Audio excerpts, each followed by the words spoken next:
Pernahkah kamu merasa sulit untuk memulai sesuatu? Merasa malas, takut gagal, atau selalu menunda? Menurut filosofi Stoikisme, justru disitulah letak kekuatan kita. Para filsuf seperti Marcus Aurelius dan Epictetus percaya bahwa kesulitan bukanlah penghalang, tapi justru jalan untuk menjadi lebih kuat. Dalam video ini, kita akan membahas bagaimana Stoikisme bisa membantu kita atau memaksa pikiran untuk menghadapi hal sulit dengan ketenangan dan disiplin. Stoicisme adalah filosofi Yunani kuno yang mengajarkan bagaimana menghadapi kesulitan hidup dengan ketenangan dan kendali diri. Dalam hal ini, memaksa pikiran untuk melakukan hal sulit. Stoicisme menekankan beberapa prinsip, merubah cara pandang dari ajaran Stoicisme. Kesulitan bukan musuh, melainkan guru yang mengajarkan ketahanan dan kebijaksanaan. Kamu tidak bisa mengendalikan dunia, tapi kamu selalu bisa mengendalikan dirimu sendiri. Mari kita masuk ke inti pembahasan, bagaimana sebenarnya Stoikisme mengajarkan kita untuk menghadapi hal-hal sulit. Apa saja prinsip yang bisa kita terapkan dalam kehidupan sehari-hari? Mari kita bahas satu persatu dan temukan bagaimana cara berpikir Stoik bisa membantu kita menjadi lebih kuat, lebih tenang, dan lebih berani dalam menghadapi tantangan. Itu bukan tentang perasaan dan pikiran Anda, melainkan tentang cara berpikir bahwa pentingnya hal sulit kita pelajari agar dirimu bisa kokoh menjadi pribadi yang kuat. Sebelum lanjut, bantu subscribe pada channel ini sebagai dukungan Anda.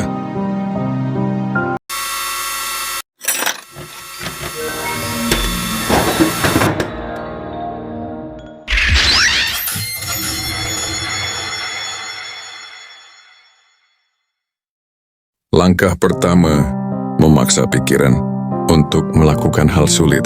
Dalam ajaran Stoicisme, menerima dan menghadapi kenyataan. Dalam Stoicisme, ini dikenal sebagai premeditatio malorum, yaitu membayangkan kemungkinan buruk yang bisa terjadi agar kita lebih siap secara mental. Dengan cara ini, kita tidak akan terkejut atau lumpuh saat menghadapi kesulitan. Stoik mengajarkan bahwa hidup memang penuh dengan tantangan. Semakin kita berusaha menghindarinya, semakin besar cengkeraman ketakutan atas diri kita. Dengan menerima kenyataan bahwa sesuatu hal yang membuat kita lebih justru melatih kekuatan mental. Emosi negatif seringkali muncul bukan karena situasi yang sebenarnya, tetapi karena cara kita menafsirkannya saat menghadapi tugas sulit. Tindakan kecil yang konsisten lebih berharga daripada dorongan motivasi sesaat. Jangan menunggu keinginan untuk datang paksa dirimu untuk memulai. Sekecil apapun langkahnya, fokuslah pada apa yang bisa dikendalikan diri sendiri. Respons terhadap keadaan dan lepaskan perhatian dari hal-hal di luar kendalimu, seperti hasil akhir atau pendapat orang lain. Dengan menjalankan prinsip ini, pikiran akan semakin terbiasa menghadapi kesulitan. Tanpa perlawanan emosional yang berlebihan, membuatmu lebih kuat dan tahan terhadap tantangan. Stoik percaya bahwa hidup penuh dengan kesulitan dan penderitaan. Alih-alih menghindarinya, kita harus menerimanya sebagai bagian alami dari kehidupan. Bayangkan skenario terburuk dan persiapkan mental untuk menghadapinya. Ini akan mengurangi rasa takut dan membuatmu lebih siap saat menghadapi kenyataan. Jangan menunggu motivasi datang. Paksa diri untuk mulai meskipun hanya dalam skala kecil. Filosofi Stoik mengajarkan bahwa tindakan kecil yang konsisten lebih berharga daripada dorongan semangat sesaat. Dengan menjalankan prinsip ini, pikiran akan terbiasa menghadapi kesulitan tanpa perlawanan emosional yang berlebihan, sehingga semakin kuat dan tahan terhadap tantangan dalam hidup. Langkah kedua, dalam memaksa pikiran untuk melakukan hal sulit, dalam ajaran Stoicisme, menguasai respons terhadap kesulitan.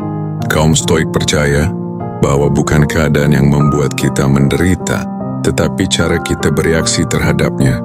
Kesulitan itu sendiri tidak memiliki makna selain yang kita berikan kepadanya. Saat menghadapi sesuatu yang sulit, pikiran cenderung mencari alasan untuk menunda atau menghindar. Dalam momen ini, penting untuk mengambil kendali atas respons diri sendiri. Jangan biarkan dorongan emosional menguasai tindakanmu. Gunakan akal sehat untuk melihat situasi secara objektif dan tanyakan, apakah ini benar-benar sulit atau aku hanya merasa enggan? Marcus Aurelius dalam Meditations menulis, Jika sesuatu di luar kendalimu, biarkan saja. Jika ada dalam kendalimu, kendalikanlah. Ini berarti kita harus berhenti mengeluh tentang kesulitan dan mulai mencari cara untuk menghadapinya. Latih pikiran untuk melihat tantangan sebagai kesempatan untuk bertumbuh, bukan sebagai hambatan. Sikap ini membutuhkan latihan. Setiap kali muncul keinginan untuk menghindari sesuatu yang sulit, sadari bahwa itu hanyalah reaksi awal yang bisa diubah. Semakin kuat mental kita dalam menghadapi kesulitan tanpa terjebak dalam keraguan atau ketakutan. Marcus Aurelius dalam Meditations penulis, hapus pendapatmu dan aku terluka. Artinya, jika kita berhenti melihat suatu tugas sebagai sesuatu yang mengerikan, maka perasaan takut atau enggan pun akan berkurang. Mengendalikan penilaian diri bukan berarti mengabaikan kenyataan bahwa sesuatu memang sulit, tetapi kita memilih untuk tidak memperburuknya dengan keluhan dan ketakutan yang tidak perlu. Dengan melatih pikiran untuk melihat kesulitan secara objektif dan tanpa emosi berlebihan, kita menjadi lebih tenang, fokus, dan mampu mengambil tindakan tanpa keraguan. Langkah ketiga, dalam memaksa pikiran untuk melakukan hal sulit.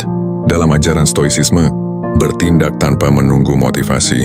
Stoik mengajarkan bahwa tindakan harus didasarkan pada kewajiban, prinsip, dan logika, bukan pada perasaan atau dorongan emosional yang datang dan pergi. Jika sesuatu itu benar dan perlu dilakukan, maka lakukanlah. Salah satu kesalahan umum yang membuat orang sulit menghadapi tantangan mengandalkan motivasi sebagai pendorong. Namun motivasi bersifat tidak stabil, kadang ada, kadang hilang. Jika kita menunggu hingga merasa termotivasi, kita akan terus menunda. Seneca pernah berkata, sementara kita menunda-nunda, hidup terus berlalu. Artinya, semakin kita menunggu waktu tepat atau perasaan yang pas, semakin kita membuang kesempatan untuk bertindak. Marcus Aurelius dalam Meditations menulis, saat kamu enggan bangun di pagi hari, ingatlah bahwa tugasmu sebagai manusia adalah bekerja.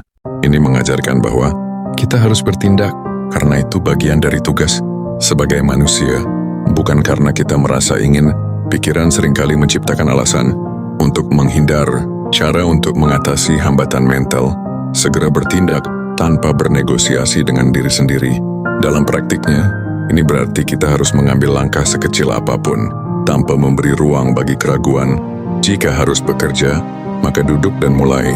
Meskipun hanya 5 menit, semakin kita berlatih untuk bertindak tanpa menunggu motivasi, semakin kita memperkuat disiplin dan membangun kebiasaan kerja keras. Stoik percaya bahwa dengan bertindak, melatih diri untuk tidak bergantung pada dorongan sesaat, melainkan pada keteguhan dan ketekunan.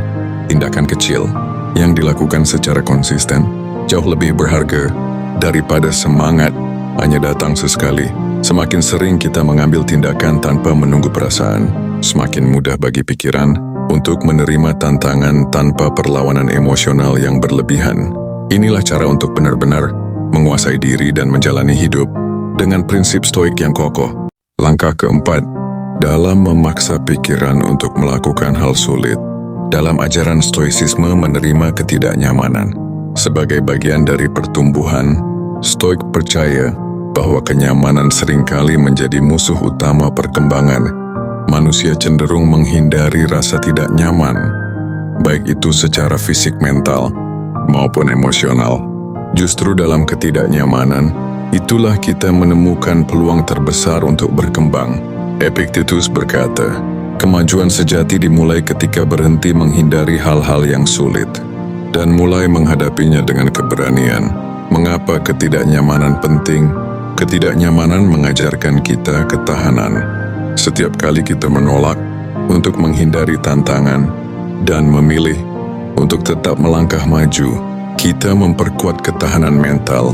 Stoik tidak melihat rasa sakit, kelelahan, atau kegagalan sebagai sesuatu yang harus dihindari, tetapi sebagai bagian alami dari kehidupan yang membentuk karakter seseorang. Marcus Aurelius dalam Meditations menulis, api mengubah apa saja yang dilemparkan ke dalamnya menjadi nyala dan cahaya. Ini adalah metafora bahwa tantangan Dan kesulitan tidak boleh menghancurkan, tetapi justru harus menjadi bahan bakar untuk pertumbuhan. Bagaimana cara melatih diri untuk menerima ketidaknyamanan? Sadari bahwa perlawanan terhadap ketidaknyamanan hanya memperburuk keadaan. Semakin kita melawan atau mengeluh tentang sesuatu yang sulit, semakin besar penderitaan kita. Sebaliknya, ketika kita menerimanya dengan tenang, beban itu akan terasa lebih ringan. Latih diri dalam kesulitan kecil. Seneca sering menganjurkan praktik voluntary discomfort, sengaja menempatkan diri dalam situasi yang tidak nyaman untuk melatih daya tahan. Ini bisa berarti bangun lebih awal daripada biasanya, mandi dengan air dingin, berjalan kaki daripada naik kendaraan, atau sengaja melakukan tugas tanpa mencari cara yang lebih mudah. Tujuannya bukan untuk menyiksa diri, tetapi untuk membiasakan pikiran agar tidak selalu mencari kenyamanan. Jangan biarkan emosi mengambil alih saat menghadapi tantangan. Saat melakukan sesuatu yang sulit, perasaan tidak nyaman akan muncul. Bisa berupa kemalasan, rasa takut gagal, atau frustasi. Namun, semua itu hanya sensasi sementara. Jika kita bisa menoleransi ketidaknyamanan dalam beberapa menit pertama, biasanya kita akan mulai menemukan ritme dan kesulitan itu terasa lebih ringan. Nikmati prosesnya, bukan hanya hasil. Jika kita hanya fokus pada hasil, kita cenderung cepat merasa frustasi ketika menghadapi kesulitan. Tetapi jika kita melihat tantangan sebagai latihan mental dan kesempatan untuk tumbuh, maka ketidaknyamanan tidak lagi menjadi penghalang, melainkan bagian dari perjalanan dalam hidup kita.